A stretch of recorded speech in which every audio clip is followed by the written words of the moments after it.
Part 2. Got it set up like this. We got Percival.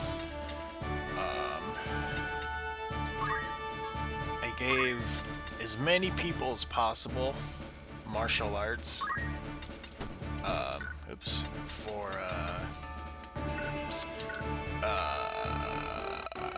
whatever. Fuck. I forget what it's called. We'll just go look at it. Purification. This one. And I gave my one protect ring for sleep to this homie here. Because I know this guy does lots of sleep and poison. No turning back. And I think he has Doom.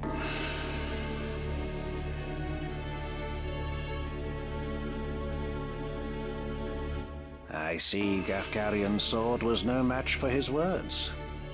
Then again, perhaps the fault lies with his adversary. Male blood is not given to spill easily, even when thinned with that of a courtesan, it would seem. Dang. But enough is enough. You overstay your welcome. As I am loath to waste time and effort, I shall make you an offer. Leave the Aura site, and then leave Lionel. Refuse, and you will find my hospitality wanting. Where is Lady Ivalice? You mean to free her? What then? House Beowulf would see her dead. That is why you defied your kin, thereby marking yourself an outcast, and came to me, seeking the Church's aid. By taking the princess into my care, I merely granted you your wish. What would you have of me now?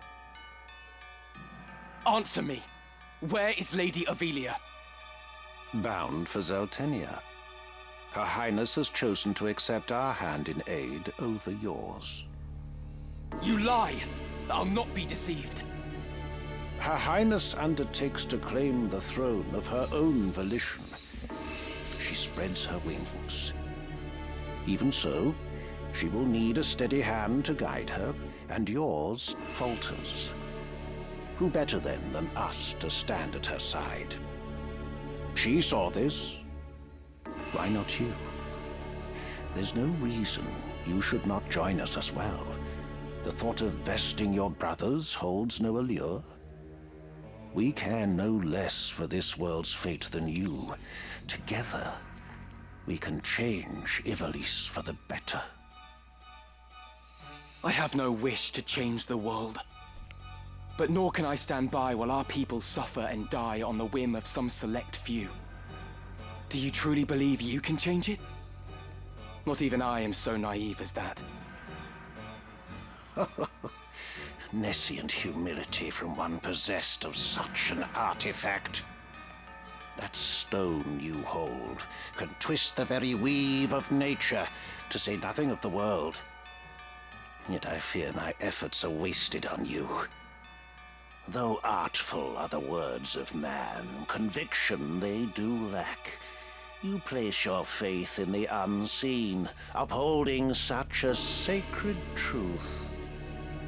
Ignorance begets ignorance as the blind lead the blind, and I despair to see it.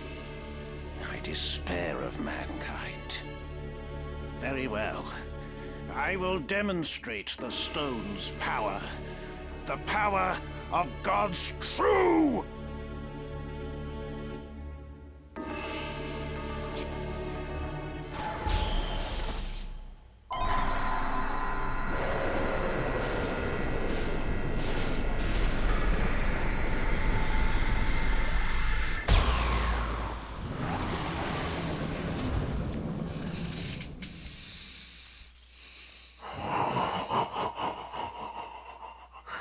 You take no pains to hide your wonderment. How I shall delight to watch you die. Each excruciation, ecstasy.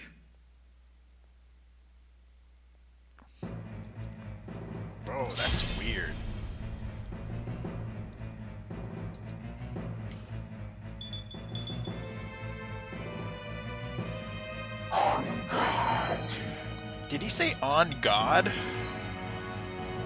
Oh, damn. It's Gen Z. Okay, just gonna walk up and punch this guy.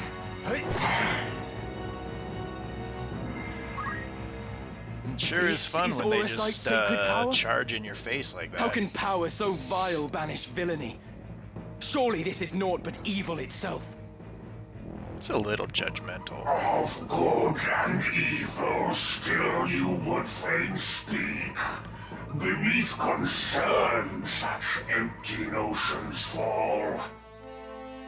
Although no more ought I expect of you. Afore the ocean of Lucavi power, the minds of men are naught but trickling streams. The power of the Lucavi? What are you? What have you done with the Cardinal?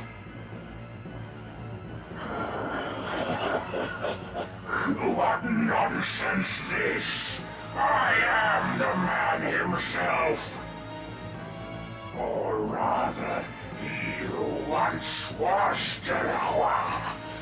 The Oracet, the stone, such powers grant to rise above the feebleness of man.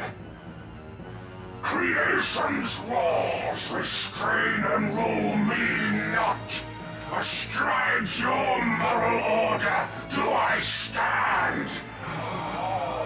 I am a god become.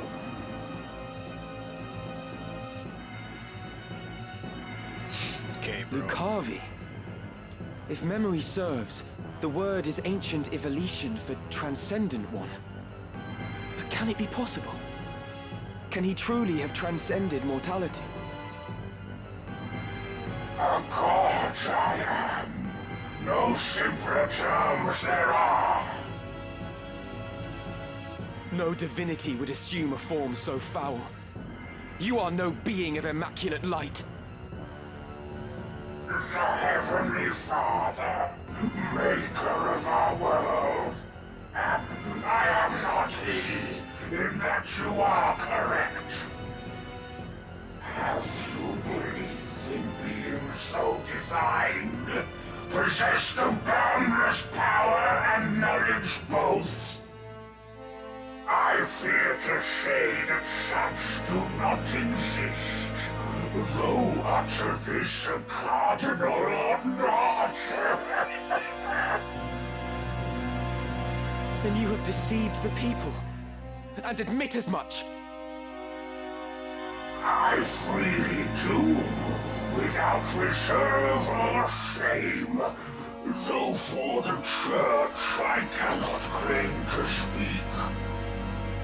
The truth, to me, this power revealed. Mere fantasy, the Father. Words in ink and air. You call yourself a god, but I see only an abomination. Your power is that of demons. I'm sure we get to fight at some point. Would attest. Yet such distinctions matter not to me, for I no longer walk the mortal plane. That a hero of the 50 Years' War should abandon his faith and become a monster. Feel you no shame? Nay, for faith in fiction is as faith in naught. The joyous day, the power roused within, to me was shown divinity's true form. My fervent most desire was then fulfilled by the one God to whom I bend the knee. This self-same God abjurer surely sought, yet with their selfish ends to satisfy, the truth did his disciples warp and twist.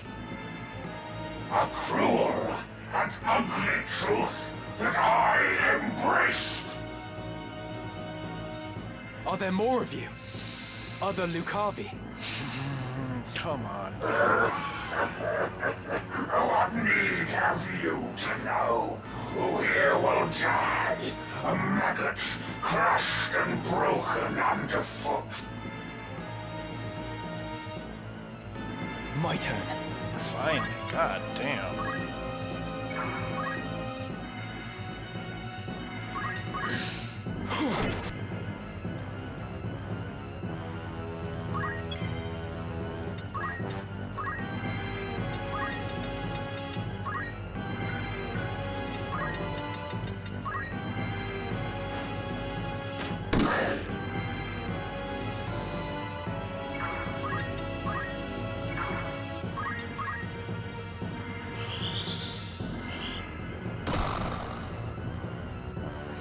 Hell yeah. What is this I behold? Against what do I fight? The Lion's Guard sends its best in Agrius Oaks, protector of the Princess Jury Sworn. You're skilled with blade unrivaled, so I hear. Your loyalty to Her Highness wavering not. As now we speak, your mistress for Saltenia makes her rightful crown and throne to claim. If fast remains your oath, then serve you may. My ally, you need but be. Your ally. Wherefore would I choose to join hands with a grotesque abomination such as you? Onward. Dang, Agrius kind of be like, hey, I'm the main character now.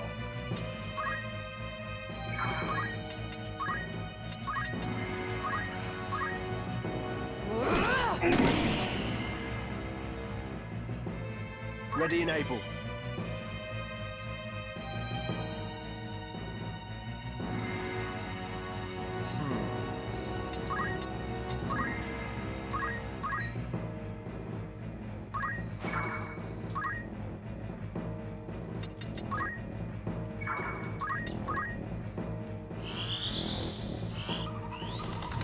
I won't waste it.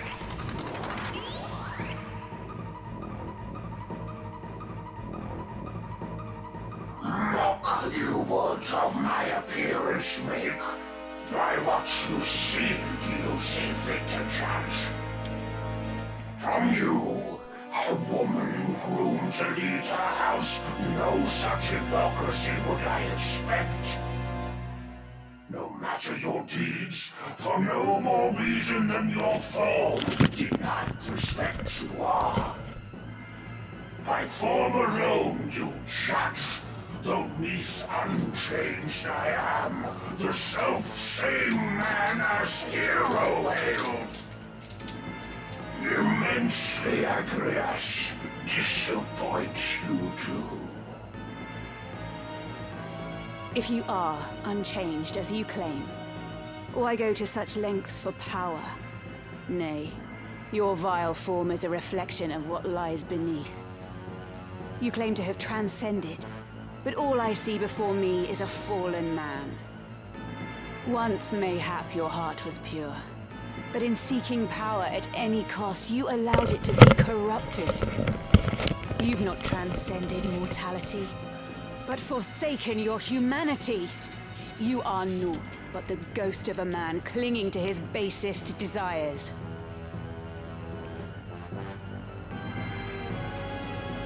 Damn, she really told him to shut the fuck up. In darkness stalk our mortal fears, in shadow horrors cloaked, nightmare, power of the impure. Let's get this over with.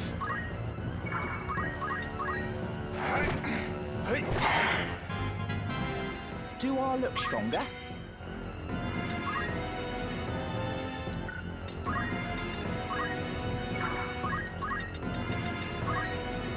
Preposterous.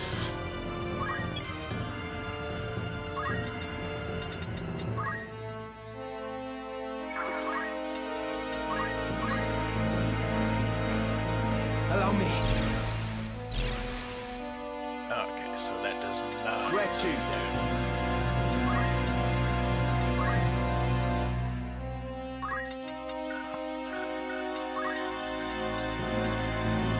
You know what's a dick move? A dick move is casting haste on somebody who has doom status.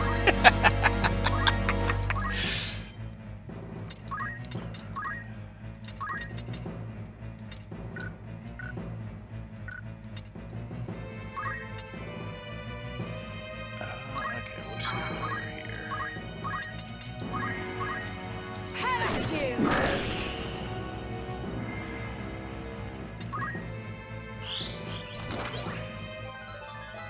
Here I go. You're done! Defeat! Can it be? Wait, really? How strange that I, undying, here should die. A death come ere High Sheriff could descend.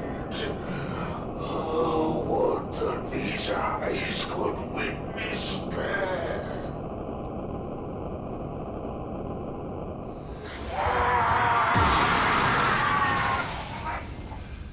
Alright, well maybe Mustachio had some dialogue, but the fight didn't last that long, so...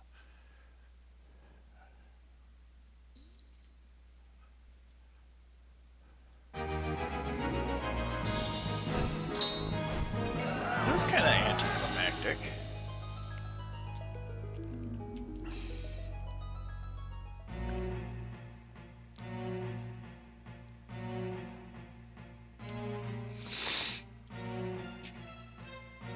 My advisors tell me you are the one who rescued Princess Ivalice. I would have you tell me more. I am Delita Hyrule, a Black Ram lieutenant in the service of His Excellency the Baron Grimms. His Excellency dispatched me to rescue the princess, and so I did, disguised as one of your own. A sheep in lion's clothing. Now I have returned. Hyrule, you say? That is not a name I've heard before. I had thought Baron Grimms and his Black Rams felled in battle against the Eye a fortnight past. Indeed. That dark news spurred me to return with all the greater haste. 'Tis only by virtue of my mission that I was spared the fate of my comrades. May the Father grant them rest. How fares the princess? She is weary yet from her long journey. She sleeps as if among the dead. I can well imagine. Oh, there Now, he is. Is it true you brought a prisoner? It is. The man is privy to the conspiracy, and I would have him lay it bare to your grace. Bring the prisoner forth.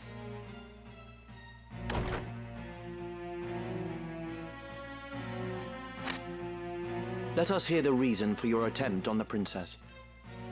It was to stain Duke Goltana's name by making it appear the work of his men. That way he'd be kept from Lazalia and claiming the regent's seat. Who gave you the order? Duke Larg? No.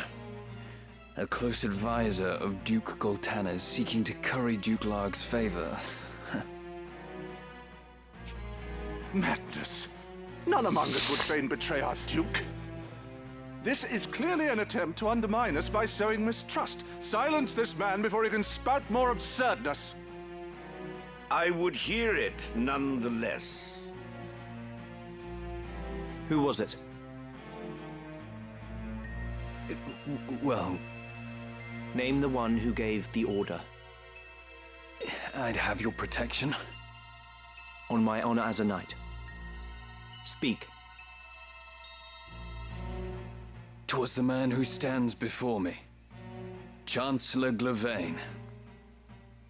What? How dare you? I do not even know you, knave! Who put you to it? The Queen?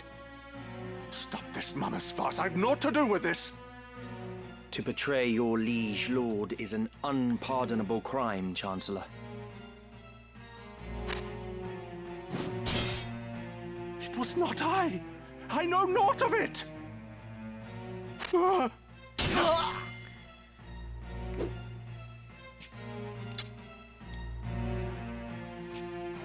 Forgive me if I presume overmuch, Your Grace, but now is not the time for bandied words.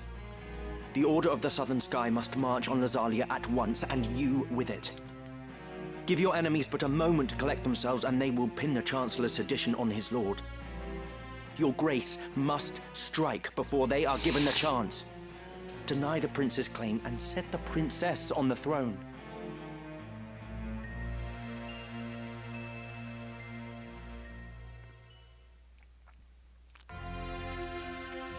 Following his sack of the royal capital of Lazalia, Duke Goltana, the Black Lion, banished Queen Luveria to Besselat for her hand in the conspiracy, and crowned Princess Ovelia queen.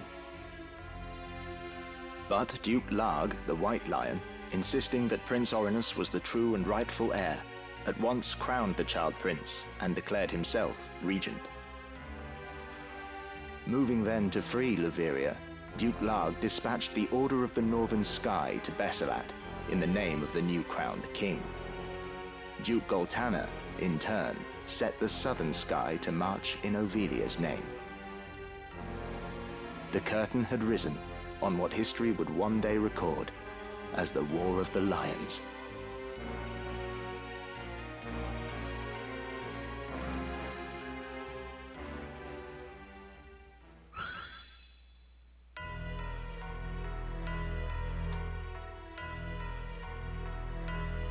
This past evenfall, the count stood at 200,000. 400 if both sides be counted. The number of casualties is not our sole concern. That was to be expected. And so too the depletion of our stores. No, it is this drought that threatens us. The markets are bare and tax collections fall short. With prices as they are, we can lay in supplies for another half year at best. Duke Larg must surely face like difficulties. It rained unceasingly in Galleon this season. The grain rotted in the fields before it could be harvested. The real trouble lies in war's wake. There is no work. Whole villages have been displaced. My son Oren tells me over 100,000 have already fled to Lazalia, and more pour in by the day. Ha! I see no trouble in this. Let Larg struggle to feed the mewling maids and his soldiers both. It is no laughing matter. Should the conflict spread, we may find ourselves no better off. Think you Zeltenia proof against such a fate? I assure you we are not. Has not the time come to chart a course to peace? Your fears are well-founded, but we cannot yet end this war.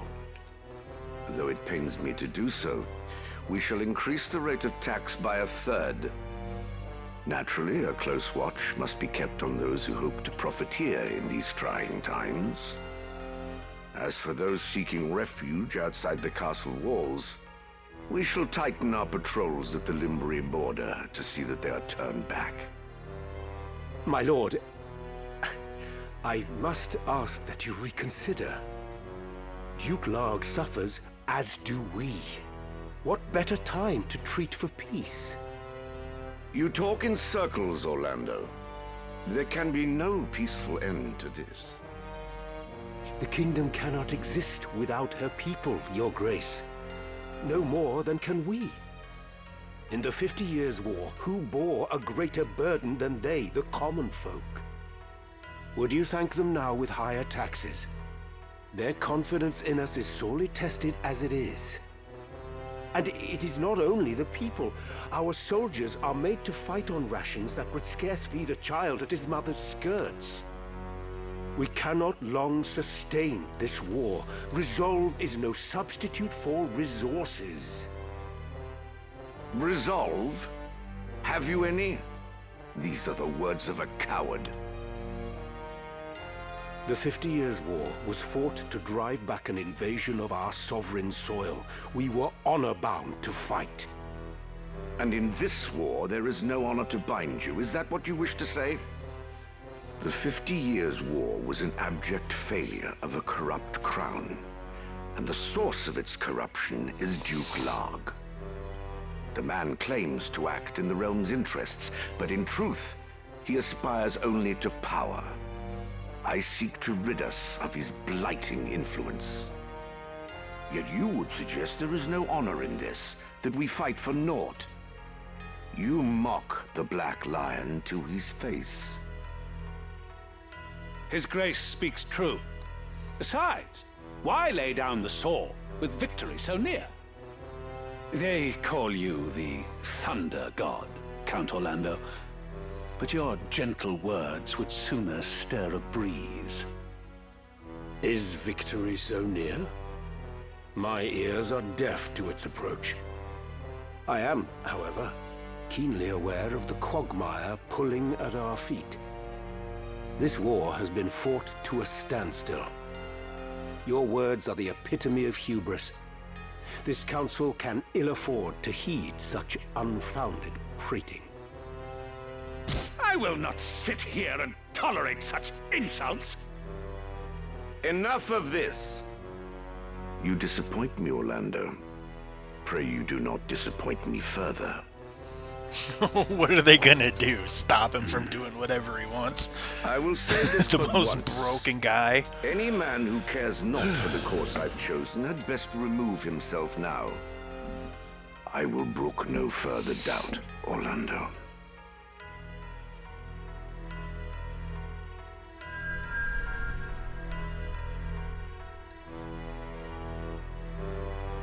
The leader once told me he was swimming against some unseen current.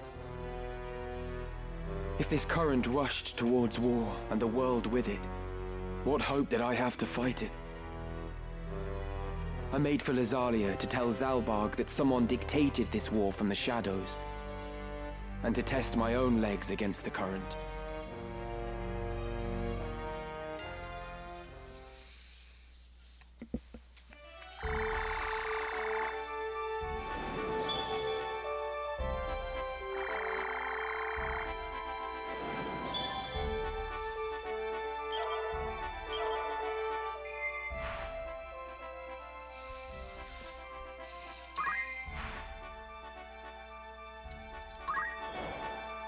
Alright, so,